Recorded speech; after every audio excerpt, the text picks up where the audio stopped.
ಸ್ವಾಭಿಮಾನಿ ನ್ಯೂಸ್ಗೆ ಸ್ವಾಗತ. ಇಂದಿನ ಪ್ರಮುಖ ಸುದ್ದಿಗಳು. ಇದೊಂದು ಮನ ಕಲಕುವ ದೃಶ್ಯ.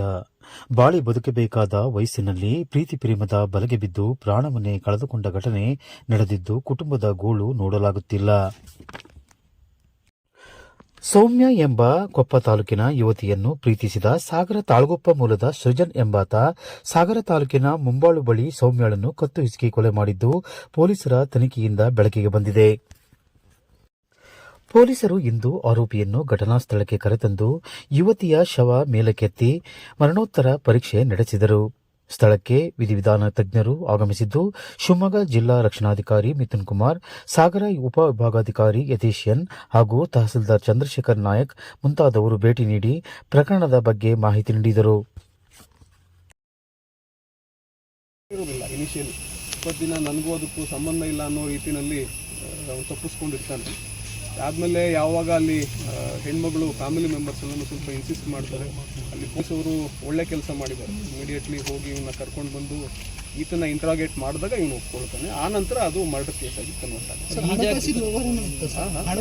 ಹಣಕಾಸಿನ ವ್ಯವಹಾರ ಈಗ 3 ವರ್ಷದಿಂದ ಇವರಿಬ್ಬರ ಮಧ್ಯೆ ಸ್ನೇಹ ಸಲಿಗೆ ಇದ್ದಿದ್ದರಿಂದ ಹಣಕಾಸಿನ ವ್ಯವಹಾರನೂ ಕೂಡ ಇರುತ್ತೆ. ಅವಾಗ ಇದು 5,000 ಕೊಡೋದು, 10,000 ಕೊಡೋದು, ವಾಪಸ್ ಇಸ್ಕೊಳ್ಳೋದು.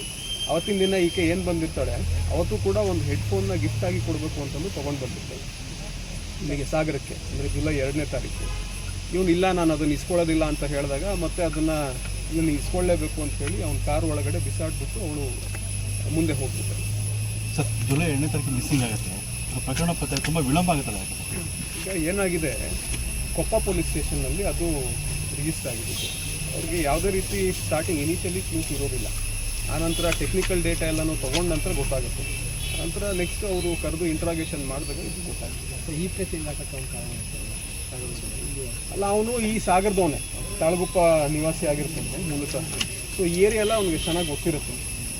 ಅವನು ಇಲ್ಲೇನೆ ಹೆದ್ದಾರಿಪುರದ ಹತ್ರ ಕೊಲೆ ಮಾಡಿ ಆಬ್ವಿಯಸ್ಲಿ ಈ ಕಡೆನೇ ಎಲ್ಲರೂ ಕಾಡಿನಲ್ಲಿ ಊತಾಕೋಣ ಅಂತಂದು ತೊಗೊಂಡು ಬರ್ತಾ ಇರ್ತಾನೆ. ಇಲ್ಲಿ ಬಂದಾಗ ಸಂಜೆ ಆಗಿರ್ತದೆ.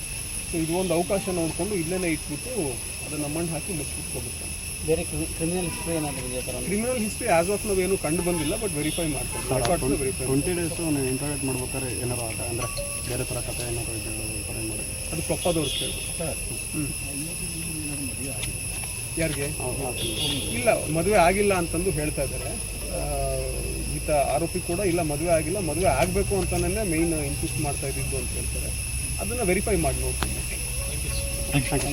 ಇಲ್ಲ ಇದು ಆಗ್ತಾ ಇಲ್ಲ ಅಂತ ಹೇಳಿ ನಿಂತ್ಕೊಂಡು ಕಾಲಿನಲ್ಲಿ ಆಕೆಯ ಕುಕ್ಕಿಯ ಮೇಲೆ ಕಾಲನ್ನ ಇಟ್ಟು ಫುಲ್ ಅವಳು ಪ್ರಾಣ ಹೋಗುವವರೆಗೂ ಕೂಡ ತುಳಿದು ಆಕೆಯನ್ನು ಕೊಲೆ ಮಾಡಿರ್ತಾನೆ. ಕೊಲೆ ಮಾಡಿ ಅಲ್ಲೇ ಒಳಗಡೆಗೆ ಮತ್ತೆ ಬಾಡಿ ಸರಿಸ್ಬಿಟ್ಟು ಮತ್ತೆ ಅವತ್ತು ವಾಪಸ್ಸು ಅವನು ಬ್ಯಾಂಕಿಗೆ ಬರ್ತಾನೆ. ಅವತ್ತಿನ ಕಲೆಕ್ಷನ್ದು ಸುಮಾರು 1 ಲಕ್ಷ ಚಿಲ್ಲರೆ ದುಡ್ಡು ಇರುತ್ತೆ.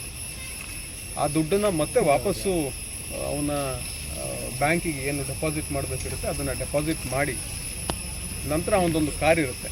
ಆ ಕಾರನ್ನ ತೊಗೊಂಡು ಬಂದು ಆ ಬಾಡಿ ಎಲ್ಲಿ ಹಾಕಿರ್ತಾನೆ ಆ ಬಾಡಿನ ಈ ಒಂದು ಕಾರಿನ ಡಿಕ್ಕಿನಲ್ಲಿ ಹಾಕ್ಕೊಂಡು ಮತ್ತು ಇವಾಗ ನೀವೇನು ನಿಂತಿದ್ದೀರಿ ಇಲ್ಲಿ ಆನಂದಪುರ ಪೊಲೀಸ್ ಠಾಣಾ ವ್ಯಾಪ್ತಿಯಲ್ಲಿ ರೈಲ್ವೆ ಟ್ರ್ಯಾಕ್ ಪಕ್ಕದಲ್ಲಿ ಈ ರೋಡಿಗೆ ಬಂದು ಪಕ್ಕದಲ್ಲಿ JJMದು ಟ್ರೆಂಚ್ ಹೊಡೆದಿರ್ತಾರೆ, ಪೈಪ್ಲೈನ್ ಹಾಕಬೇಕು ಅಂತಂದು. ಇದರೊಳಗಡೆ ಹಾಕಿ ಪಕ್ಕದಲ್ಲೇ ಇರ್ತಕ್ಕಂಥ ಮಣ್ಣು ಮತ್ತು ಜಲ್ಲಿ ಎಲ್ಲದನ್ನು ತೆಗೆದು ಅದನ್ನು ಮುಚ್ಚಿಬಿಟ್ಟು ಅವನ ಪಾಡಿಗೆ ಅವನು ಹೊರಟೋಗ್ತಾನೆ.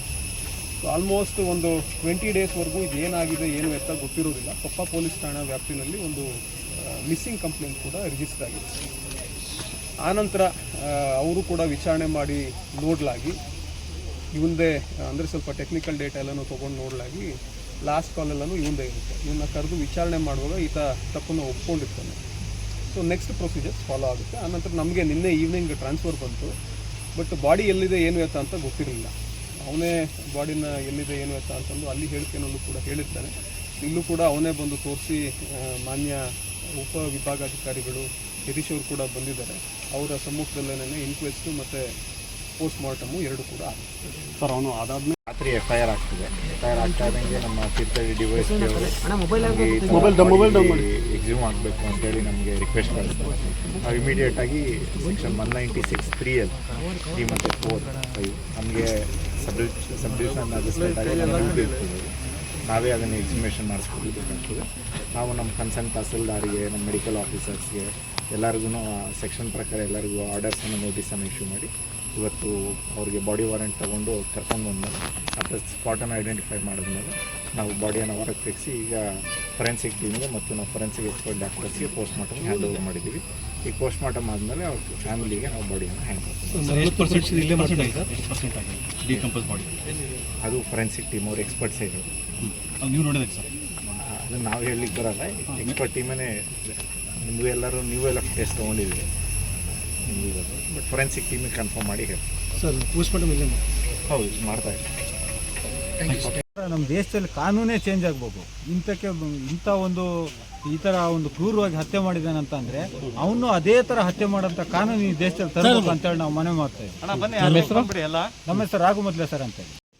ಯಾಕೆಂದರೆ ಒಂದು ನಿಮಿಷ, ನಾನು ಇದು ಯಾರೇ ತಪ್ಪು ಮಾಡಲಿ ಕಾನೂನು ಬಾಹಿರ ಇದು ಕಾನೂನು ಪ್ರಕಾರ ಏನು ಅವ್ರಿಗೆ ಶಿಕ್ಷೆ ಆಗಬೇಕು ಅದು ಆಗಲಿ. ಯಾಕಂದರೆ ನಮ್ಮ ಮನೆಗೂ ಹೆಣ್ಮಕ್ಳು ಇರ್ತಾರೆ, ನಿಮ್ಮ ಮನೆಗೂ ಹೆಣ್ಮಕ್ಳು ಇರ್ತಾರೆ, ಎಲ್ಲ ಹೆಣ್ಮಕ್ಳು ಒಂದೇನೆ. ಇಲ್ಲಿ ನಮ್ಮದು ಹಳ್ಳಿಲಿ ಸಣ್ಣ ಸಣ್ಣ ಮಕ್ಕಳು ಕೂಡ ನಡ್ಕೊಂಡು ಹೋಗ್ತಾರೆ ಸರ್. ಅವರಿಗೆ ಶಾಲೆ ಮಕ್ಕಳು ಹೋಗ್ತಾರೆ, ಹಳ್ಳಿಗರು ಹೋಗ್ತಾರೆ. ಈಗ ಅನಂತಪುರದಿಂದ 3-4 ಕಿಲೋಮೀಟರ್ ದೂರ ಇದೆ, ನಡ್ಕೊಂಡು ಹೋಗ್ಬೇಕು, ನಡ್ಕೊಂಡು ಬರಬೇಕು. ಇಂಥ ವಾತಾವರಣ ಸೃಷ್ಟಿಯಾದಾಗ ಹೋಗಕ್ಕೆ ಎಲ್ಲರೂ ಭಯ ಬಿಡ್ತಾರೆ ಸರ್. ಅದಕ್ಕೆ ಅವಕಾಶ ಬೇಡ. 3 ದಿನ ಆಯಿತು ಇದೆಲ್ಲ ಆಯಿತು, ಭಾರಿ ತೊಂದರೆ ಆಗಿದೆ. ವಿಚಾರ ಗೊತ್ತಾಗಿ 3 ದಿವಸ ಆಮೇಲೆ ರಾಜ್ಯದಲ್ಲಿ ಒಬ್ಬರೇ ಮಾತಾಡ್ತಾರೆ ಅಂತಕ್ಕಂಥದ್ದು ಎಲ್ರಿಗೂ ಒಂದೇ. ಸಂವಿಧಾನದಡಿ ನಾವೆಲ್ಲ ಬದುಕಂತರು. ಹಾಗಾಗಿ ನಿಮಗೂ ತೊಂದರೆ ಆಗ್ತದೆ. ನಮ್ಗೆ ತೊಂದರೆ ಆಗ್ತದೆ. ತೊಂದರೆ ಆ್ಯಕ್ಚುಲಿ ಇದು ಹಿಂದೆ ಕೂಡ ಈ ರಸ್ತೆ ಯಾರು ಓಡಾಡಕ್ಕಾಗ್ತಿರಲ್ಲ. ನಾವು ಯಾರು ಅಂತ ಬಾಯ್ಬಿಟ್ಟು ಹೇಳಲ್ಲ. ಹಿಂದಿನ ಸರ್ಕಾರ ಇದ್ದಾಗ ಟಾರ್ ರೋಡ್ ಮಾಡಿಕೊಡ್ತು.